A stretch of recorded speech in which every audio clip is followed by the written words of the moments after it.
So you've got a house. Things always seem to go wrong. Let me tell you my thoughts in the hope that it may explain why. So close your eyes and listen carefully. I'm convinced my house hates me. I don't mean in the normal cranky-old-building way where floorboards creak and windows rattle. I mean in a calculated, diabolical, plotting its next move kind of way. It waits, biding its time, like a villain in a poorly written mystery novel, ready to strike when I'm at my weakest. And when it strikes, it never aims for something small. Oh no. It always picks the worst possible moment and the most inconvenient appliance to break down.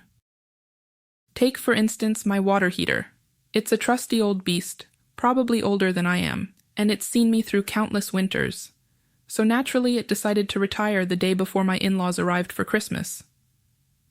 One minute I was enjoying a hot shower, blissfully unaware of my home's betrayal, and the next I was being assaulted by a torrent of ice-cold water that could have given a polar bear hypothermia.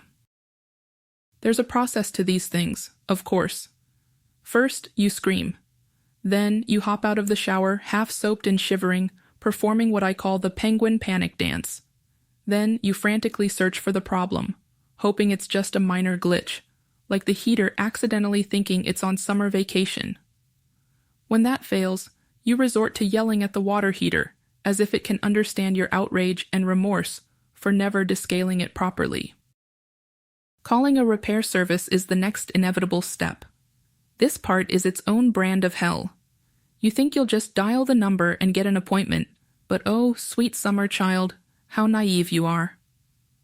Instead, you're greeted by a cheerful automated voice telling you that your call is very important and that you're currently number 72 in the queue.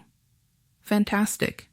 Nothing makes you feel quite as insignificant as being number 72 in line to beg for hot water. Then comes the wait. You pace around the house, half wrapped in a towel, terrified that if you stray too far from the phone, they'll call back and leave a voicemail that's just garbled static. Eventually, after half a day of suspense, the technician finally arrives. He takes one look at the water heater, mutters something about ancient relics, and then gives you a quote that sounds more like a down payment on a small yacht. Naturally, you have to think it over, because it's either fixing the heater or funding your grocery budget for the next 3 months. While you're pondering your life choices, the technician just nods knowingly. He's seen this dance before, and schedules you for next Tuesday. Next Tuesday. It's currently Friday.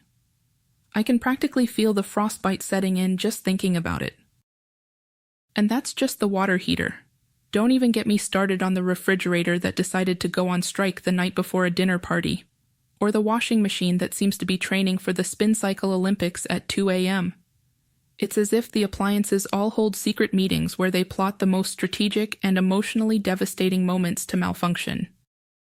So, here I am, living in a house that's actively working against me, cataloging each betrayal with a mix of exasperation and begrudging respect for its cunning.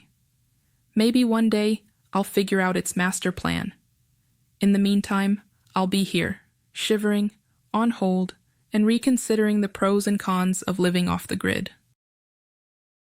If you like what you hear, then don't forget to like and subscribe to our channel.